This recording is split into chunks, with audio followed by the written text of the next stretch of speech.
Hi, everyone. I am so delighted to be here today with my very talented colleague, Court Stroud. Hi, Court. Hi, Liza.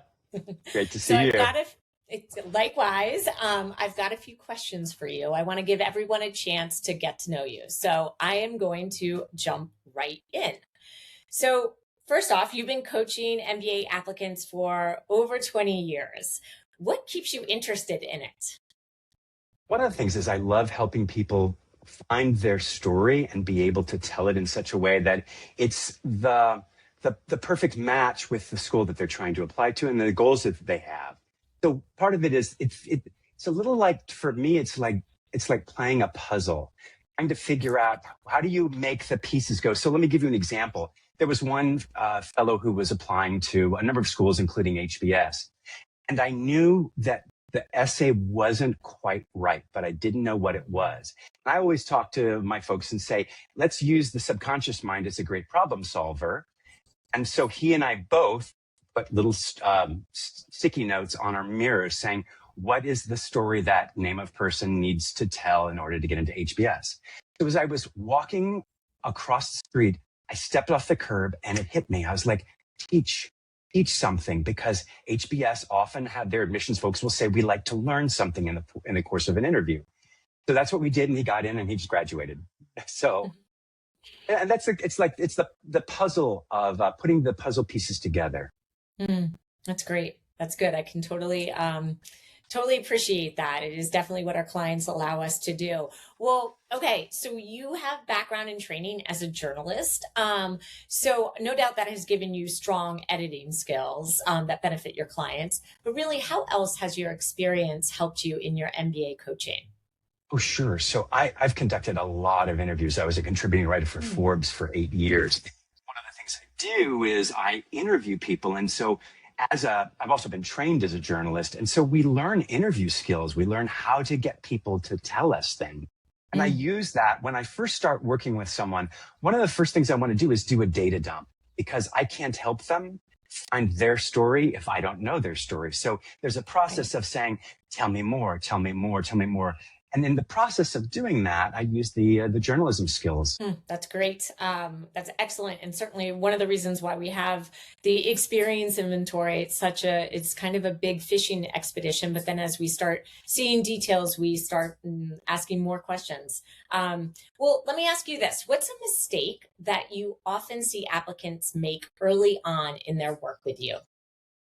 Folks assume that they need to tell a certain story in order to get in. I think that's a very common misperception, is I need to tell a story in such a way to talk to Wharton or GSB or HBS, as opposed to saying, maybe there's a way of finding first the stories that you want to tell, and then choosing among those, whichever one is going to be most effective at making them see you clearly. I like to tell folks that my job in a way is like, there's an auditorium and the audience is in the dark. We can't see them. And that's the admissions folks. And on the stage, there's a spotlight on a dark stage. And if people wait in the wings, they can't be seen by the audience. So they have to go stand in the middle of the spotlight. And so the finding the right story is saying, find something that's going to make you stand out. And I often think there's not just one story. There's lots of ways to get there. And so if we brainstorm and have multiple choices, then we can find a way that's going to feel most comfortable for the applicant to tell their story so they sound like just themselves and nobody else.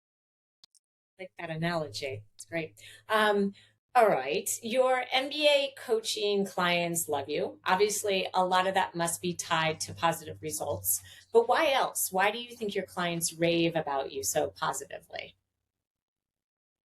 I think this is actually very common from what I've read about and the people I've met at Gatehouse. It's not always the case, but I genuinely become friends with a lot of the folks. I mean, I think of all of them as friends, because by the time we've worked together, we've gone through so much. But I still have folks reach out to me several years later and want to talk, because I'm trained as a journalist, I get people to talk to me, and they often tell me some of their deepest, darkest secrets. A final question. You've alluded to this a little bit, but what is your favorite part of the process? Ooh, I I enjoy the whole process. I mean, this is a service-oriented industry, and so Mm. I think none of us would do this very long if we didn't enjoy the process, enjoy being around the people. But so the information gathering is one of my favorite parts. And the reason is it gives me the opportunity to get to know the person really, really well and deeply. And for them, sometimes what I'll do is I've written very extensively about my own life in first person essays. So sometimes, so that there's not a power differential, I'll say, hey, do you want to see my New York Times article? Hey, do you want to see this? And I don't push it on them. I got a national award for an article that was in Newsweek, and it's about some trauma in my past. And I'll say very gently, you've shared something with me. Would you like to know something about, you've told me about you. Would you like to know something about me? That sort of balances out. So there's something in that early stage of information gathering, and then sometimes, if it's appropriate, information sharing.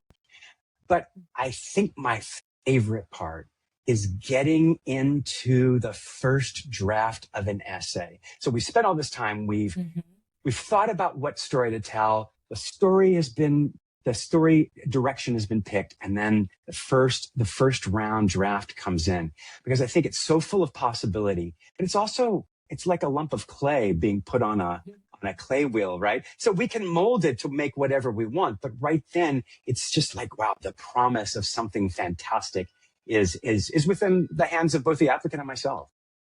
Hi, everyone. Any of you who would like to speak with Court specifically or directly, definitely reach out to Gatehouse Admissions and sign up for a free consultation. And you can hear Court's take and perspective on your journey to business school from yourself.